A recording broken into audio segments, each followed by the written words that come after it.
Hello నమస్కారం అండి. నా పేరు doctor Chandrashekar Madala, managing director of MSR education consultancy private limited. ఈరోజు నేను మీ ముందుకు ఒక కొత్త అప్డేట్ అండ్ ఇంట్రెస్టింగ్ టాపిక్తో వచ్చానండి.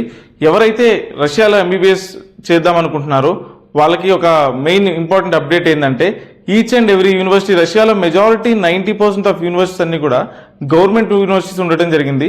ఈచ్ అండ్ ఎవ్రీ యూనివర్సిటీకి ఎంట్రన్స్ ఎగ్జామినేషన్ ఉంటుంది అండ్ యూనివర్సిటీ అప్లికేషన్కి డెడ్ లైన్స్ ఉంటాయండి. సో ఎవరైతే రష్యాలో అడ్మిషన్ ప్లాన్ చేద్దాము, జాయిన్ అవుదాం అనుకుంటున్నారో, మీ ఇంట్రెస్టెడ్ యూనివర్సిటీ డెడ్ లైన్స్ అన్ని కూడా మీరు తెలుసుకొని అకార్డింగ్లీ అప్లై చేసుకొని ప్యారలల్ గా మీరు నీట్ ఎగ్జామ్ క్యాన్సిల్ అయిన ఎగ్జామ్ రీ ఎగ్జామ్ కండక్ట్ చేసేది కూడా ప్యారలల్ ప్రాసెస్ లో చేసుకోండి. నీట్ ఎగ్జామ్ అయిపోయిన తర్వాత చూద్దామంటే మెజారిటీ ఆఫ్ యూనివర్సిటీస్ అన్ని కూడా మనకి డెడ్ లైన్స్ కంప్లీట్ అయిపోతాయి. సో మీరు ఎవరైతే రష్యాలో అబ్రాడ్లో ఎంబీబీఎస్ రష్యా ఎస్పెషల్లీ చేద్దాం అనుకుంటున్నారో వాళ్ళకి యూనివర్సిటీ డెడ్ లైన్స్ కానివ్వండి, డీటెయిల్స్ కానివ్వండి, ఫీజు కానివ్వండి, అన్ని డీటెయిల్స్ మేము డిస్క్రిప్షన్లో మెన్షన్ చేస్తాం. మా కాంటాక్ట్ నెంబర్ స్క్రీన్ పైన ఉంది, కాంటాక్ట్ చేసి మరింత ఇన్ఫర్మేషన్ తెలుసుకోవచ్చు. Thank you.